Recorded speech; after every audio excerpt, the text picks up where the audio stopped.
Hello and welcome to the Tea Party Hardy channel. So the question today is, why are so many newspapers going out of business? Now there's a lot of answers to this. We're only going to take a look at a few ideas here. So in this article from The Atlantic it says, "My newspaper died 10 years ago. I'm worried the worst is yet to come. I was the editor of the Rocky Mountain News when it folded in 2009. A decade later, I'm concerned that more local journalism will suffer the same fate." Well, if you're going to bet on that, you're going to win, and you're going to win big. Let's scooch you down to here. Fast forward 10 years, and I still worry that journalists are not being radical enough about how to create vibrant local news organizations without which the health of our communities will be at risk. One new study found that a municipality's borrowing costs increase when local reporting dies. Without journalists, the risk of corruption, of mismanagement, grows. Another study found that communities with declining coverage have lower levels of voter turnout. People need independent, reliable, fact-based reporting to help them make good decisions. Democracy can't function without it. I won't quote Thomas Jefferson, but if you wonder what he would have said about the matter, you can look it up. Well, as we dig deeper into this, one of the things that's hurting newspapers is stuff like this. Democracy can't function without it. Well, whether or not that's true, the United States is not a democracy, and it's really hurting America that so many people think it is. We are a republic.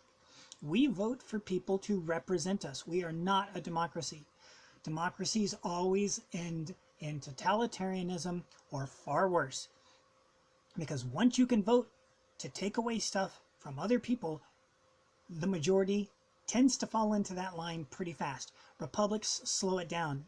Juan Williams said on The Five recently that he was complaining about, well, are you saying, and he was talking to Greg Gutfeld, he says, are you saying that it's all just going to land up with a few people having power? And all I could think was like, yes, that's how a republic works, Juan. Which he knows that. I don't know why he said that. But anyways, let's get to the close of this article, and then we're going to make some comparisons. In the close of this thing, this is his suggestion for how to make a newspaper work in the modern world. What if local governments created local taxing districts to support local news? So remember up there he said that if you stop reporting on a news agency, that it will raise the cost of government. Well, here he's saying he wants the local government to be taxed in order to create the newspaper. Well, won't that make the outlays higher? Yes, they will. And we're supposed to trust a newspaper paid for by the government to report on the government. This is this man's idea. Okay, now, let's see. What if the local governments created local taxing districts to support local news the way the scientific and cultural facility districts do in Denver metropolitan area, levies sales tax to support cultural organizations? Yeah, and ask yourself, is that really a worth amount of time? If it can't survive in the free market world, is it really a proper use of money? Not only that support, but at least they have or can count on. And then he talks about PBS doing the same thing, and that, oh, we should just do like PBS. Again, he wants to go to the government to pay for this. Now, why are newspapers dying? Well, obviously, if you're watching this, you're watching it on YouTube. You're not reading it in a newspaper. The Sunday Times in most cities is now a pamphlet, where it used to be as big as, well, here's an olden days word, a phone book. Now there are no phone books, and Sunday papers are just little pamphlets. So it's a total waste of money to buy them. It's not news, it's olds, and the list goes on. But here's the other problem that's killing media, besides that they want to beg government to get them out of the hole. Look at this. Lara Logan. Political bias is destroying people's faith in journalism. She did that interview last week on that podcast, and she was talking about 85% of the media are far left or lefties, whatever you want to call it. Good luck trying to find a central lefty in the modern world. Okay, so political bias is destroying people's faith in journalism. Well, if you don't have faith, then it's kind of useless to have trust in them, even in your local government. And remember what he said. In one new study found that municipalities borrowing costs, let's get down to here what he wants. People need independent, reliable, fact-based reporting to help them make good decisions. Well, guess what? If you're politically biased, you're not doing that. You're not giving an account. Here's a great example from the last few days. The mainstream media's blackout of the Democrats' infanticide vote. There is no good way to spend the Democrats' vote, so many in the mainstream media simply ignored it.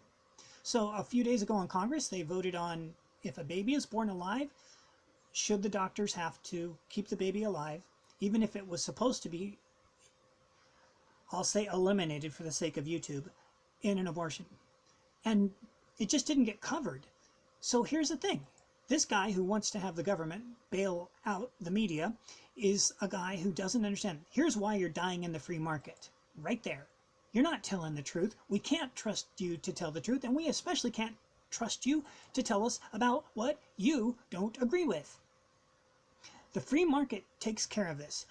Wall Street Journal is doing quite fine. Fox News is doing quite fine.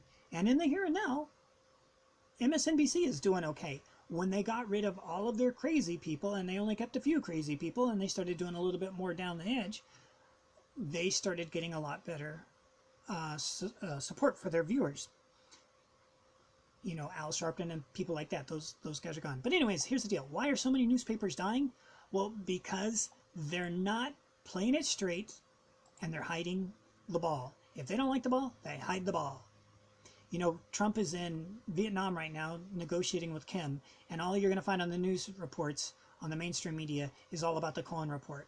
The Cohen thing doesn't matter. It may be fine, it may be entertaining, but it doesn't matter. What happens with Kim can equate the rest of history. Okay, this is one of my longer videos, so I gotta go. But thanks for coming over to the Tea Party Hardy channel. We're glad to have you here. If you want to subscribe, hey, we would love to have you. We appreciate you putting up with us in this really low budget thing. If we actually get a lot more supporters and we start getting some more income, we will see what we can do to upgrade. And again, I tried to do screen capture, but it crashes when I plug in the mic. So anyways, thanks again for checking out the Tea Party Hardy. Have a great day, and we will check with you next time.